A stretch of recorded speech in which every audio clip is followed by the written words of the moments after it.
Reading with your kids. Hola, niho, konnichiwa, assalamu alaikum, shalom, mahaba, moni moni wanji, namaste, jambo, bienvenidos. Hi, my name is Jedley, and this is the Reading with Your Kids podcast. We are coming to you from the beautiful and historic neighborhood of Reedville in the southwest corner of Boston, Massachusetts. We are so honored and so wicked happy that you're joining us in our mission to help all families grow closer through reading. Please be sure to tell all of your family and friends about the show, and please be sure to subscribe to the show on the iHeartRadio app, on Spotify, Apple Podcasts, Amazon Music, Audible, Good Pods, Podcast Addict, wherever you find your podcasts. We want to invite all the authors and aspiring authors who are listening to the podcast to visit our website, readingwithyourkids.com. Please be sure to click on the Authors Click Here button at the top of the page to discover how we can help you celebrate your book with the entire world.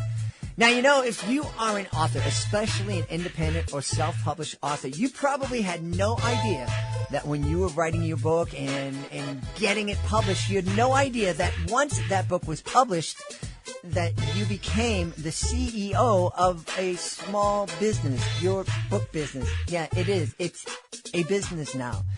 And you had no idea that there are literally thousands of books published every single... You thought I was going to say year. No. There are thousands of books published every single month. It is so hard for a book to stand out in that crowd, especially an independent or sub-published book. But we would love to help you do that. If you visit readingwithyourkids.com and click on that Authors Click Here button, you will discover how you can be a guest here on the podcast. Being a guest gives you the chance to tell the world all about your book. It's fun, it's easy, and it doesn't cost you a thing. You can also learn about our Certified Great Read program. This is a program that has helped so many authors. You can also discover our monthly promotion program. We're really excited. We've helped so many authors to date, and we would love to help you. Please go to readingwithyourkids.com, click on that Authors Click Here button at the top of the page, and discover how we can help you celebrate your book with the world. Join us right now from the beautiful community of Silver Spring in Maryland. Our guest is here today to celebrate two wonderful children's books. They're called When We Visit You and Go Away Bad Dreams. Please welcome to the show, Chaya Topas. Hey, Chaya, how are you? I'm well. How are you? I'm wonderful. I'm really excited. Chaya and I were just having a lovely time talking about Baltimore and the beautiful city of Baltimore and Maryland and Washington, D.C., and have so many great memories of the area that you live in. It's just a wonderful part of the world. Yeah, I agree. I think it's a great place to raise kids. Yeah. So tell us all about, well, we have two books here. Tell us about When We Visit You first. Okay, so When We Visit You is interesting because it started as a running joke. So I have three little girls. They're 12, 10, and 7. And from the time, they were basically born, my kids, and I'm sure everybody else's kids, they don't listen. And you could tell them the same thing 100 times, and they still kind of do whatever they want. And so my husband and I came up with this joke to help diffuse the tension when they're doing something that we don't want, and we don't want to yell at them. We feel like that's not a great way to handle the situation. So let's say they're doing something that we have asked them dozens of times not to do. For instance, my kids do this thing. They take a running leap at our sofa and they flip over the back of it. Okay? And my husband has told them hundreds of times, don't do that. Don't flip over the back of the sofa. And they do it anyway. They cannot help themselves. There's like this need to flip over the back of the sofa. So we started making this joke that one day when they were all grown up, we were going to go to their houses and we were going to flip over the back of their sofa. And we started using it for everything that they do that drives us crazy, like eating with their mouths open at the table. Nobody wants to see your chewed up food in your mouth. They know that. We know that. We've told them. It's been 12 years saying the same thing. And so we make a joke. one day when you're all grown up, we're going to visit you in your house and we're going to sit at your table and we're going to eat with our mouths open and see how you like it. So it was kind of just this joke to diffuse the tension and in a way that made us feel better, in a way that wouldn't be us yelling at them about what they're doing to drive us crazy. So that's how the book came about, was from this running joke. And it's all about these grandparents who visit their grown children and do all the things that their kids used to do to them. And it's really funny. Well, I can certainly relate to that. My kids are grown now. And my son, when he was in high school, he's a good, big, strong athlete. And, but even though he was strong and he had these great leg muscles and body control and all that kind of stuff, for some reason, when he sat down on the couch, it wasn't a sat down on the couch. It was just a boom, a flop down on the couch. And he eventually cracked the frame of our sofa. And, I had just said, I said, well, you're moving out soon. I'm not replacing this until you're gone. And it was kind of, because even after it was broken, he still kept on doing it. And recently, he has his own house down in Orlando. And he was telling me that he had some guests over the house, and one of the guests sat down kind of heavy on his couch and cracked the frame of his sofa. Oh my goodness. And it was really, really hard for me not to giggle and laugh and go, ha. Sweet, sweet revenge. I know. I didn't do it. I said, oh, I'm really sorry. That stinks. And, but, Right. But I was giggling. And, that's a really clever way to kind of redirect kids or let kids know that they're doing something that's, annoying. It's not dangerous. It's annoying, and it's not disrespectful, but kind of, you could be a little bit more respectful. And so it's a way to talk. It's a way to point out some behavior that you'd like them to change without going to war over it. And I think that's always a great thing. Exactly. That was exactly it. Yeah. And so I have to ask, did it work? If I had said to my son, someday there's going to be some people sitting on your couch and they're going to break it and you're going to have to replace it. Did it work with your kids? It actually did work to a certain extent. Obviously, there's always going to be things that they still continue to do, but for the most part, I have to say it's worked. Like, one of the things that I point out in the book is they would use up all the toilet paper in the bathroom and not replace the roll. And it's something that I had said, how many times? Just replace the roll. You can do it. You're old enough. And they still didn't. But after I wrote the book, I have noticed I have never walked into the bathroom to an empty roll. They got the message. They replaced the roll. So I think there's been an improvement. And isn't that wonderful as a parent when, you've talked to your kids about certain behaviors and you've chosen not to go to war over it. We're not going to create all these bad feelings and hurt and anguish and whatnot. And then all of a sudden you notice that there's been a change. And, the kids, they don't feel like they need to, they just want to do it. And they don't want you to notice it, because the minute you notice it and say, well, thanks for doing that, they're going to go, no, I didn't mean to do it, and go right back to the way they're acting before. That's exactly right. Yeah. That's exactly right. Well, this is wonderful. So that's a neat story, a neat book.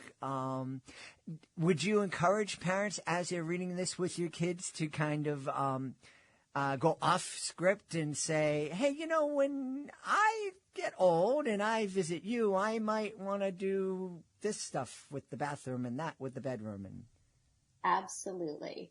Absolutely. The story finishes with all the things to do to correct those behaviors. And I've gotten a tremendous response from parents where they say, this has really helped. Not only is this book hilarious and we love reading it to our kids because it's fun for us. It's like every parent's revenge fantasy. They said, but it's actually effective. Like, they read it to their kids and their kids get the message because it's there in like a humorous, fun way and not a preachy, in your face kind of way. Yeah. And so I feel really great about that. You bring up a great point. Kids listen much better when they're smiling. Yeah. Than when they're defensive or, once the voices raise and the walls go up and, the kids aren't hearing anything and all they're doing is trying to defend themselves to find a way out of this and avoid the conflict and they're not hearing a thing. It's just amazing when they're laughing, when they're smiling. It's like, oh, yeah, I think Mom got a point here. Maybe we can make some changes. Right. Yeah. Did you know going in that this strategy was going to be so successful, or was it just you were just at your wit's end and I thought I need to write this for my own sanity? It was the second one. I was definitely doing it for my own sanity. I, in my line of work, do a lot of graphic design, so I had the skills to be able to put a book together, and it kind of just came about that way. I had no intention of being a writer, and I kind of just fell into it. Wonderful. Yeah. Well, let's move on from that fun little story to Go Away Bad Dreams. Are we going to find any humor in this book? This is not a humorous book, but this is an incredibly powerful tool for parents. So I love the idea of the power of suggestion. And I find that before kids go to bed, one of the reasons that they give their parents a hard time about going to bed is they start to have this anxiety that they might have a bad dream. And so that anxiety kind of leads them to, protest and find ways to stay up because they have that fear that could be a possibility for them. And so this book came about because I did it for my kids to help them fall asleep. And what I would do is I'd put my hands on their head and I'd say, go away, bad dreams, go away, bad dreams, go away, bad dreams. And then I would give them suggestions for these great dreams they could have. So my youngest daughter has this very specific dreams that she wants to have. So for her, it's always the same thing. And for my other two, they want me to be more creative and think of like fun things for them to dream about. Like you're going to go to a pool party and you're going to have the best time with your friends and the pool won't be cold. It will be a warm pool. So things like that. My little one likes to dream about rainbows and unicorns. Every night she wants her dreams to be about rainbows and unicorns. The idea is that if you suggest these things right before they go to bed with those ideas in mind, and it releases the fear. So this book is really, Go Away Bad Dreams is really for toddlers. And what it is it's for parents to read to their kids right before they go to bed with suggestions for these like really sweet dreams the kids could have. So for example, it's, you'll dream about snuggling with a friend or playing sports or spotting baby animals. Things that like a lot of toddlers can relate to and kind of send them off to sleep with these really positive images in their heads. And I have heard from parents who have bought my book that it works. Well, it makes sense. I don't know if there's any scientific studies that kind of back it up, but it makes perfect sense. You kind of dream about what you're thinking about as you're going off to sleep. Just last night, I returned a couple of weeks ago from a tour of El Salvador, and last night I cooked a recipe that I learned while I was down in El Salvador, and sure enough, when I went to sleep last night, I was dreaming about being back in El Salvador with my performing buddies, and so it was really sweet and really delicious. So that kind of makes sense, and that technique that you're doing with your kids and kind of pushing away the bad dreams, that might seem silly, but boy, my wife taught for over 34 years, and the most effective medical intervention for bumps and bruises and scraped knees was getting a drink of water. Really? It's like, the kids are crying and they're all upset and they can't catch their breath and they're just about to hyperventilate. My beautiful wife would say, come on, let's get a drink of water. And sure enough, it would work. That's amazing. I didn't know about that trick. I'm going to start using that one. I think it's the same thing when you see a kid, a little toddler, and they come running over and they fall down, and there's that 3 or 4 second delay when they're lying there on the ground going, okay, how should I react? If the people come over acting like, oh my goodness, and they're all upset, the kid's going to scream and cry. Right. And meanwhile, like if it's, the good old boy dad that comes over and go, yo, dude, all right, come on, pick yourself up. Let's go. That the kid's fine. That totally works. Yeah. So you mentioned that you're a graphic designer, but you have all this kind of childcare wisdom. Where did that come from? Do you have a grandmother whispering in your ears, or you just remember things from your own youth? So I did have a fantastic grandmother. I just have to say, shout out to my grandma. She passed 5 years ago, but she was absolutely the best and certainly a source of wisdom. I grew up as one of 6. I had 5 younger siblings, and so I think that I played the role of second mom for a lot of my life and still do. And then having kids was like very transformative for me. And I think especially because I didn't want to have kids for a long time. I didn't have kids until I was 30, and that was very purposeful. I thought, oh, do I really need that? I was kind of already a second mother to my siblings. Maybe I'm done. And then my brother had his first child, and I thought, oh my God, she is so amazing. I changed my mind. I think I want to do this. She was just so fat and so cute, and I just couldn't get enough of her. And so when I got married, I decided, no, I do want to have kids. And we had our 3 girls, and they were the most important thing that had ever happened to me. Like, I felt like their growth and development was the most important thing that I could focus my attention on. And so my work was very much secondary. So yes, I did communications and graphic design and things like that, but my main focus has always been raising kids with good values who are going to be decent human beings in this world. Well, that is a wonderful attitude to have if you're raising kids. And I can't think of a better one to have. It's interesting you're mentioning that you purposely didn't have kids until you were older, although at this point in my life, I don't think of 30 as being right. older at all. But I hear that from a lot of young people. We know lots of young people, have lots of young people in our lives who were friends of our kids as they were growing up, and they're still part of our family. And they all have children, but all the children had fur. Right. So they're raising dogs or they're raising cats, and the idea of having kids is like, nah. That seems to be a big shift in the way that young people are looking at life compared to, 30 or 40, 50 years ago. Why do you think that might be? I think that there was a time in America where having kids, I don't want to say it was easy. I want to say it was easier. Mm-hmm. And there was a certain accepted way of raising kids. You could leave your kids in the car when you went grocery shopping and nobody would look at you sideways. You could leave them in a playpen in front of the television and no one would look at you sideways or think that you were a bad parent. And that has all changed. And there's a super laser focus on what you're doing with your kids to educate them and to take care of them that is socially acceptable now. And those standards are very high. Mm-hmm. And I think young people see that and they think, oh, that looks really difficult. I don't think I want to do that. And that makes a lot of sense to me.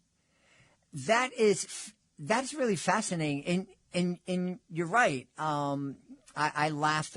Find a lot of memes on social media being passed around by my peers of, the playgrounds we used to play on where we had this metal contraption of bars and a concrete surface underneath you to catch you when you fell off the bars. And the fact, we didn't have seatbelts in the cars. And I remember my brother falling out when the tailgate of our station wagon opened up. And thankfully we caught him and he didn't hit the ground. But certainly, yeah, it's how we raise our kids. You hear stories of kids walking to school and police officers. In fact, it might have been in your area where a police officer intervened and said, "You can't do that," and we need to. intervene and investigate your parents. And I read that story and I'm like, that's insane. Yeah. Yeah, I think I might have had a different outlook on parenting if I were a young person these days. It really is different and difficult. Yeah. So you have 2 books out there. You never intended to be a writer, but obviously these books are fun and you're getting great responses from them. Have you caught the writing bug? I have. I've written 4 more books that I'm looking for literary agents to represent. My first 2 books I self-published, and that was a great experience, and I enjoyed it. But I would like help with marketing, and for that you need a traditional publisher. So I am working on getting them to a traditional publisher. Yeah. Oh, well, one of the things I can tell you from hosting this podcast for 6 years, when you get that traditional publisher and you get that help marketing, you're going to find out it ain't all that much help. I'm still going to need to do a lot of marketing on my own. Yeah, I have heard that, and that is concerning for sure. I don't know. I've heard from both sides where people are telling me, don't even bother. Continue to self-publish. It's a better way to go. There are better revenue in the long run. But it's very hard to get exposure as, just a private individual. Yeah. Well, it really is. That's one thing that it sounds like you do have going for you is the fact that you were a successful business person and you understand that writing a children's book, being a children's author is actually being the CEO of a small business. And for any of the authors that are listening or any of the aspiring authors that are listening to this podcast, just remember that. You're an artist, you're a creator, you're a writer, but no one's going to be reading your book unless you also take on the role of a business person. That's absolutely right. Yeah. I would say 5% is that creative process of writing your book, and the other 95% will be marketing, advertising it, trying to get on podcasts, things like that to get your message out. Yeah, absolutely. Absolutely. Well, where can people go to find out more about these 2 great books, When We Visit You and Go Away Bad Dreams, and also find out about you and maybe find out a little bit about your graphic services? So the best way to find out about my books is on Amazon. They're both on Amazon, Go Away Bad Dreams and When We Visit You. And so you can find them there. They're also on barnesandnoble.com. And I have a lot of social media accounts, and they're all under Chaya Topas. So my first and last name, I'm very easy to find. We've had a great time speaking to the author of 2 great kids' books, When We Visit You and Go Away Bad Dreams. Our guest has been Chaya Topas. Chaya, thanks so much for being with us. Thank you so much for having me. We hope you've enjoyed this episode of the Reading with Your Kids podcast and will join us for the next exciting episode of the show. We are so grateful that you're part of our beautiful Reading with Your Kids family. We'd love for you to connect with us on social media, facebook.com/readingwithyourkids, at Reading with Your Kids on Instagram, at Jedley Magic on Twitter. If you are on LinkedIn, please connect with Jed Doherty. We also have a Reading with Your Kids page on LinkedIn. We would love for you to visit our website, readingwithyourkids.com. Authors, click on the Authors Click Here button to find out how you can be a guest here on the show and find out how we can help you celebrate your book with the world. And also, parents, please be sure to visit readingwithyourkids.com to download our free online magazine. Hey, we want to thank the folks who made today's show so wonderful. Of course, we want to start by thanking our amazing guest. I also want to thank my team, Fatima Khan, Rory Grady, Chris Doherty, Ann O'Leary, Soji Franklin. I want to thank my beautiful wife for all the support she gives me. Most of all, we all want to thank you. Thank you so much for taking the time to join us today. And thank you so much for taking the time to make the world a better place by reading with your kids.